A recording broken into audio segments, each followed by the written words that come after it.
The eyes of the world are fixed on Jambu, Saudi Arabia, the kingdom's strategic gateway to the Red Sea, in a crisis that has fundamentally shaken the global energy landscape and threatens the integrity of the world economy within the next 6 months.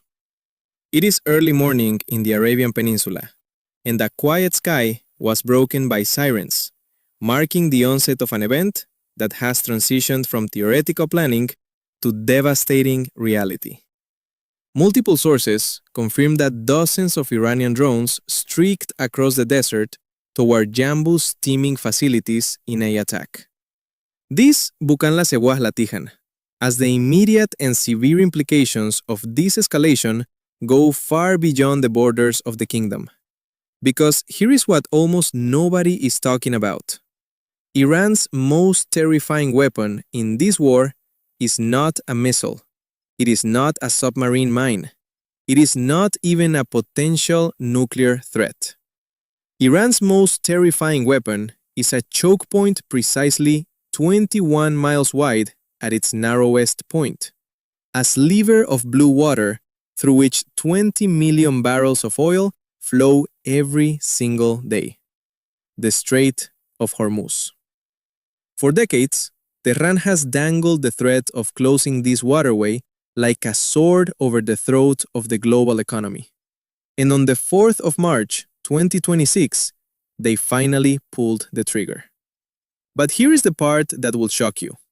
Saudi Arabia saw this coming not just days in advance, not weeks, but decades. And buried in the scorching desert sands of the Arabian Peninsula, running 1,200 kilometers from one coast to the other, is the engineering masterpiece that just saved the world from a $200 oil catastrophe. Stay with us, because this story has layers that go far beyond the headlines, and by the end of this video, you will understand not only who built the escape hatch the world needed, but who is quietly getting rich off the chaos while the rest of us scramble for answers. To understand the scale of the current crisis, it is essential to trace its origins.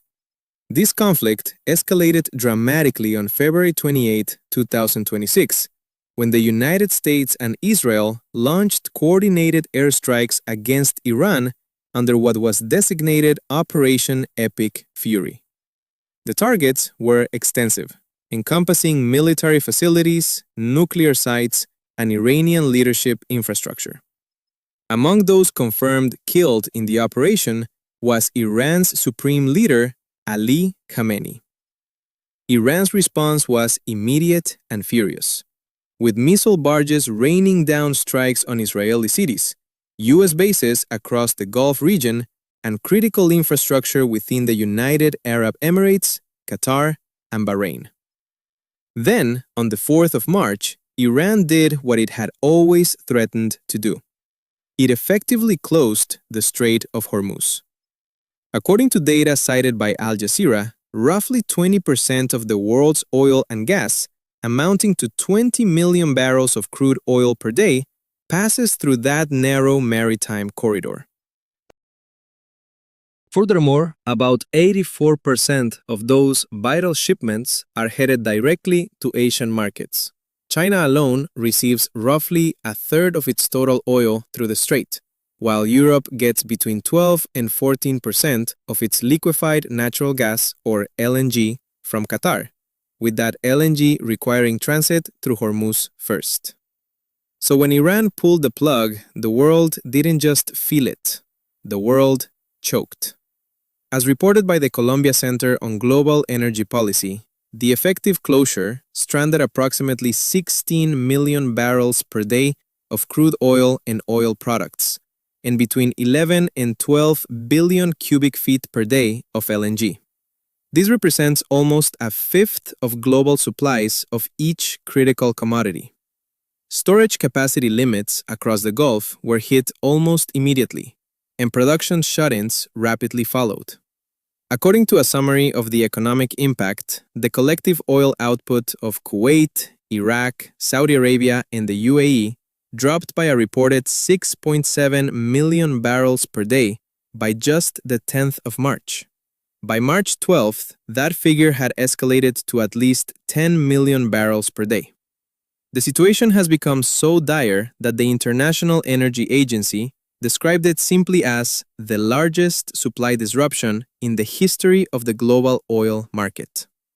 And as if the oil shock wasn't catastrophic enough, the closure triggered what analysts described as a concurrent grocery supply emergency across Gulf Cooperation Council, or GCC, states. According to data, the Gulf region imports the vast majority of its food, around 70% of total caloric intake, which must travel through the Strait of Hormuz. By mid-March, 70% of the region's food imports were disrupted. Major retailers like Lulu were reduced to airlifting staples. Consumer prices in parts of the Gulf spiked between 40 and 120%. Furthermore, Iran also targeted something even more existential to life in the desert: desalination plants in Kuwait and Qatar. In these nations, desalination provides 99% of all drinking water, emphasizing that these are not just economic targets, they are survival targets. So this is the current global picture. The most critical energy corridor on the planet is shut. Global supply chains are fracturing.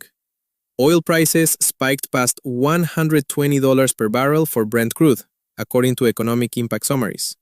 Markets are in freefall, and the entire world is holding its breath. Yet, here is where the narrative takes an extraordinary turn. While the world was panicking, Saudi Arabia was executing a contingency plan that had been sitting in a drawer since 1981. This plan centers on the East-West crude oil pipeline, also known as Petroline, and now recognized as the escape hatch Saudi Arabia built 45 years ago for exactly this moment. The background of this massive project is essential context. In 1981, at the height of the Iran-Iraq War, oil tankers in the Persian Gulf began coming under attack. The Saudi government looked at the Strait of Hormuz and recognized a terrifying vulnerability. If that choke point ever closed, their entire oil export economy, and by extension the global energy market, would be held hostage. Consequently, they built a workaround, a massive land-based pipeline stretching 1,200 kilometers across the scorching desert of the Arabian Peninsula, running from east to west at a cost of $2.5 billion at the time, equivalent to roughly $8.5 billion today. It successfully connected the massive Abqaiq oil processing facility on the coast of the Persian Gulf in eastern Saudi Arabia to the port of Yanbu on the Red Sea. Once oil enters this pipeline, it takes approximately 72 hours to traverse the full length of the country. As Bloomberg reported, within hours of the first US and Israeli strikes on Iran, Saudi Arabia rolled out this contingency plan, one that had waited 4.5 decades to come to full fruition. According to Saudi Aramco CEO Amin Nasser, the company immediately began ramping up crude flows through the East-West pipeline toward its full operational capacity of 7 million barrels per day, as reported by Middle East Eye. To understand the scale of what happened next, consider the numbers. In January and February of 2026, before the crisis erupted, an average of just 770,000 barrels per day flowed through that pipeline. According to data from Kepler, the trade intelligence firm, by early March, that figure had jumped astronomically to 2.9 million barrels per day and was climbing fast toward the 7 million barrel ceiling. Exports from Yanbu surged by over 330%, and 25 supertankers began loading cargo at Red Sea ports within a single week, with queues of massive vessels stretching across the water. Here is what this achievement actually means. Iran's entire grand strategy was built on a single premise: close Hormuz and the world begs. But Saudi Arabia had quietly built itself a way out. The combination of Petroline and the port of Jambu effectively allowed the kingdom to maintain the lion's share of its export capacity, an estimated 6 million barrels per day flowing through Jambu, bypassing the choke point entirely. Now, as previously mentioned, Saudi Arabia is not the only country in the region with a strategic contingency plan. The United Arab Emirates had its own strategic weapon, and it is just as impressive. This is the Abu Dhabi crude oil pipeline, also known as ADCOP, and frequently referred to as the Habshan-Fujairah pipeline. This is a 360 to 400 kilometer structure, 48 inches in diameter, stretching from the Habshan oil fields deep in the interior of Abu Dhabi to the port of Fujairah on the coast of the Gulf of Oman. The keyword in that description is Gulf of Oman, not the Persian Gulf. Fujairah sits entirely outside the Strait of Hormuz. Completed in 2012 at a cost of $3.3 billion and managed by ADNOC, the Abu Dhabi National Oil Company, this pipeline delivers the UAE's priced Murban crude oil directly to a port that Iranian missiles and Iranian mines cannot easily reach. Before the current crisis, ADCOP typically ran at a comfortable operational level of 1 to 1.1 million barrels per day. When the Hormuz crisis erupted, the UAE activated the pipeline's full potential. According to analysts at Riyadh Energy, ADCOP was rapidly pushed toward and past its nominal ceiling of 1.5 million barrels per day, approaching an operational maximum of 1.8 million barrels. Fujairah, with a storage capacity of approximately 18 million cubic meters, is one of the world's largest fuel supply hubs. Through this route, Murban crude flowed uninterrupted to Asian markets, specifically to China and India, without a single tanker needing to enter the dangerous waters of the Persian Gulf. Iran saw exactly what was happening, and they did not simply accept it. In mid-March, Iranian drones struck directly at the port of Fujairah.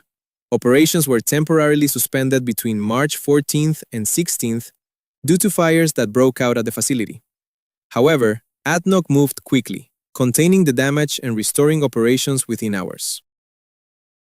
A second major attack struck the Ruwais refinery, which is one of the world's largest, forcing a temporary shutdown, as reported by Middle East Eye, but the core export infrastructure held, and the oil kept flowing. To grasp the current reality, it is necessary to put these numbers into the broader picture, and this is where things become mathematically sobering. Saudi Arabia's Petroline pipeline, at full capacity, carries 7 million barrels per day. The UAE's ADCOP, at full stretch, approaches 1.8 million barrels per day. Combined, this represents roughly 8.8 million barrels per day of total bypass capacity.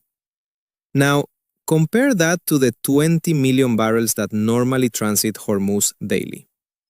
According to LSG Technology Analysis, these alternative routes can replace approximately 20 to 35% of normal Hormuz traffic. That leaves a gap, and it is a substantial one. But as Pankaj Shrivastava, Senior Vice President at Rystad Energy, explained in a research note, the issue isn't about replacing every single barrel. It is about managing market psychology. It is about preventing the complete collapse of global confidence, the kind of doomsday scenario that tips oil prices to $200 and sends the global economy into a spiral that takes a decade to unwind. On that specific front, Saudi Arabia and the UAE succeeded. Oil prices climbed steeply past $120 per barrel, but they did not reach the apocalyptic levels Iran had gambled on. The pipelines work effectively as a pressure valve, keeping enough supply flowing to prevent markets from completely losing their minds. But we must be honest about the limitations, because there is a part of this story that the optimistic framing of infrastructure success obscures. Saudi Arabia and the UAE have largely rescued themselves. The rest of the Gulf has not been so fortunate. the ports of Kuwait, Iraq, and Qatar remain effectively paralyzed. As of the latest reports, approximately 400 massive commercial ships are stranded in Gulf waters, unable to move. Iraq's Rumaila oil field began shutting down operations in early March due to a complete lack of storage space, because tankers simply could not leave through the strait. Qatar Energy declared force majeure on all exports, the first time in the company's history, following the closure of Hormuz on the 4th of March. Europe, which had come to rely on Gulf refineries for roughly 30% of its diesel imports and half of its jet fuel, as reported by Middle East Eye, is now staring down a catastrophic supply crunch with no easy fix. And the global ripple effects are already brutal. Pakistan was forced to close schools due to the energy cost surge. In India, restaurants were shut down under government-mandated energy restrictions. Thailand officially banned elevator use in public buildings to conserve electricity. The International Energy Agency executed the largest emergency strategic reserve release in its history, releasing a full 400 million barrels of oil onto the market in a desperate attempt to suppress prices. The Dallas Federal Reserve, in a research note published in March, modeled the economic impact and estimated that a Hormuz closure, removing close to 20% of global oil supplies in the second quarter of 2026, is expected to raise the average WTI oil price to $98 per barrel and lower global real GDP growth by an annualized 2.9 percentage points in that quarter alone. Economists warn that it's not a recession, that is a jolt, and it compounds every quarter the strait stays closed. Consequently, we must examine Saudi Arabia's air defense strategy, because protecting pipelines on the ground is only half the battle. They must also be protected from the sky. Saudi Arabia did not arrive at this moment unprepared. Crown Prince Mohammed bin Salman had been quietly constructing a multi-layered air defense doctrine for years.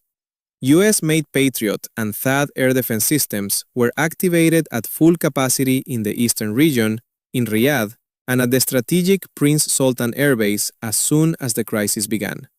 But the Saudis recognized something critical.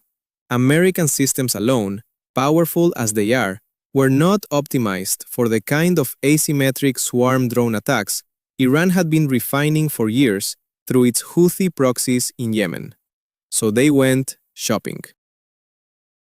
In a diplomatic move that shocked analysts watching closely, Saudi Arabia signed an agreement with Ukraine, a country fighting for its very existence, for the urgent delivery of next-generation Ukrainian-made interceptor missiles. Ukraine had spent years perfecting drone interception in real combat against Russian attacks. By bringing that hard-won expertise directly to the Arabian desert, Riyadh created a shield that Iran had not anticipated. Saudi Arabia also activated its defense pact with Pakistan, leading to the deployment of Pakistani air defense systems and specialized military personnel to Saudi territory during the crisis's most intense days. The message sent to Tehran was unmistakable. Attacking Saudi Arabia now means confronting not just the kingdom, but Islamabad, a nuclear-armed power as well. And in perhaps the most geopolitically surprising development, Riyadh finalized a quiet agreement with China for a drone production facility to be established in Jeddah. Saudi Arabia was preparing not just to defend itself from this crisis, but to ensure self-sufficiency in asymmetric warfare for the next one.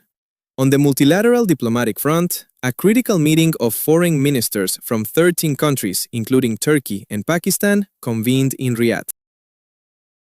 According to the transcript of the joint statement from that meeting, the ministers explicitly condemned the attacks targeting civilian areas and infrastructure in neighboring countries, emphasizing that no circumstances could justify such actions, and calling on Iran to cease its attacks and return to diplomacy.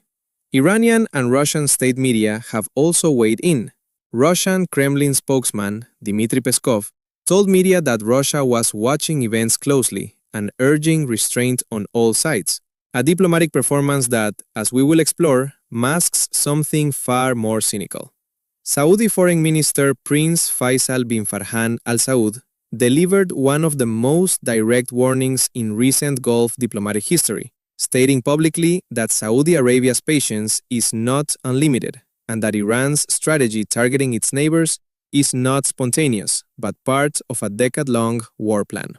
He made clear that if Iran does not stop, there will be no trust left to rebuild at any negotiating table. Meanwhile, on the military front, the picture for Iran is devastating. According to U.S. Defense Secretary Pete Hegseth, in a calm Pentagon briefing that has since been widely quoted, the Iranian Air Force no longer exists. Hegseth stated that since the beginning of Operation Epic Fury, over 7,000 strategic targets have been struck on Iranian soil. Furthermore, more than 100 Iranian warships and fast attack craft have been sent to the bottom of the ocean. Iran's air defense networks have completely collapsed. Hezbollah has sustained heavy damage. The Houthis in Yemen, while aligned with Tehran, have, at least for now, maintained a fragile truce with Saudi Arabia rather than opening a new front. And yet, here is the baffling paradox at the heart of this entire crisis. Iran refuses to come to the negotiating table. Why? This is where the situation becomes brilliant and disturbing in equal measure. The Iranian Revolutionary Guard Corps, or IRGC, understands something that most governments don't want to admit out loud. For the IRGC's commanders, this war is not a catastrophe. It is a business model. Every day the strait remains closed, black market oil tankers seized in the strait become direct revenue for the IRGC. Every passing day complicates the diplomatic landscape in ways that protect the Guard from accountability. A negotiated peace settlement would mean transparency, international oversight, and the potential dismantling of the very parallel economy that keeps IRGC commanders wealthy. War protects them. Peace threatens everything they have built. This is why Iran is not negotiating. Not because they think they can actually win, but because for the people who actually run Iran's military apparatus, the war economy is personally profitable. And here's the truly remarkable part. Iran isn't the only one cashing in on the chaos. Do you know who the quiet winner of this crisis is? Moscow. Vladimir Putin has constructed what might be the most ruthless and cynical geopolitical play of the decade. Russia earns exponentially more on every barrel of oil it sells with prices 60% above pre-crisis levels. China cannot get enough Gulf oil because Hormuz is effectively closed. But that is no problem for Beijing. Russia is pumping energy directly to Beijing via the ESPO pipeline and the Power of Siberia pipeline, routes that no navy can block and no air force can realistically target. According to Kepler's March 2026 analysis, both India and China have strong incentives to deepen the reliance on Russian supply, given the devastating disruption of Middle Eastern barrels. India, facing the most acute near-term exposure, is already pivoting heavily to Russian crude. China, which had been moderating its Russian imports, has abandoned that restraint entirely. Ruble-yuan trade is breaking all-time records. And Russia, a country under Western sanctions and fighting an active war in Ukraine, is sitting on a cash windfall large enough to prop up its war economy and continue financing its military operations indefinitely. Putin did not start this war, but he built his entire energy strategy to profit from exactly this kind of disruption. And right now, it is working perfectly. China, for its part, is playing its own quiet game. While the world watches the Gulf burn, Beijing is securing deeply discounted Iranian oil, purchasing the last drops available from a cornered and desperate Tehran at 30 to 40% below market price, essentially acquiring energy for free, while Iran's primary revenue source has been devastated. So let's do the final accounting. Let's look at where things actually stand. Iran's nuclear facilities have been struck by B-2 bombers. Its navy is at the bottom of the ocean. Its air defense network has collapsed. The Strait of Hormuz, its greatest strategic weapon, has been largely neutralized by Saudi and UAE pipelines. Hezbollah has been degraded, and the Houthis are sitting on the sidelines. Iran's own oil exports have been severely curtailed. And yet, the conflict continues. Because the IRGC has decided that prolonging suffering is strategically preferable to accepting terms, and Russia has decided that the global chaos serves its interests perfectly. And China has decided to quietly buy assets while everyone else is distracted by the fire. This is geopolitics at its most cold-blooded. It is not a story of heroes and villains, though there are clearly aggressors and victims. It is a story of national interests and of who benefits when the world's most critical energy artery goes dark. Saudi Arabia's engineers built a steel lifeline through 1,200 kilometers of empty desert in 1981. And in March of 2026, that lifeline delivered. The UAE's pipeline quietly rerouted the country's oil production to safety before most of the world even noticed the looming danger. Together, they proved that decades of strategic infrastructure investment can make the ultimate difference between a manageable crisis and complete global economic collapse. But it was not enough to make the crisis painless. 400 ships are still stranded in the region. Grocery prices are spiking catastrophically across the Gulf. Schools are closed in Pakistan, and oil is still hovering above $100 a barrel with no clear end in sight. The world is looking for solutions, and it is going to take more than pipelines to find them. Key diplomatic movements are underway. On March 29th, Pakistan hosted a meeting with Egypt, Saudi Arabia, and Turkey to discuss avenues for reopening the strait. On March 30th, U.S. Treasury Secretary Scott Bessent stated that the United States would gradually take control over the Strait of Hormuz. On that same day, Ukrainian President Volodymyr Zelensky offered Ukraine's distinct expertise to help unblock the strait, pointing directly to Ukraine's notable success in keeping its own Black Sea ports open despite relentless Russian attacks through a combination of armed surface drones, coastal artillery, and strategic insurance arrangements. What happens next in the Gulf will fundamentally shape the global economy for years to come. These steel pipelines in the middle of the Arabian Desert, have they permanently changed the calculus of energy geopolitics? Has Saudi Arabia effectively neutralized Iran's greatest weapon? Or has Iran simply shifted to a strategy of grinding attrition that no pipeline can ultimately stop? The most consequential infrastructure on the planet right now is not a nuclear facility, not a naval fleet, and not an air defense system. It is a 45-year-old oil pipeline running quietly through the Saudi desert.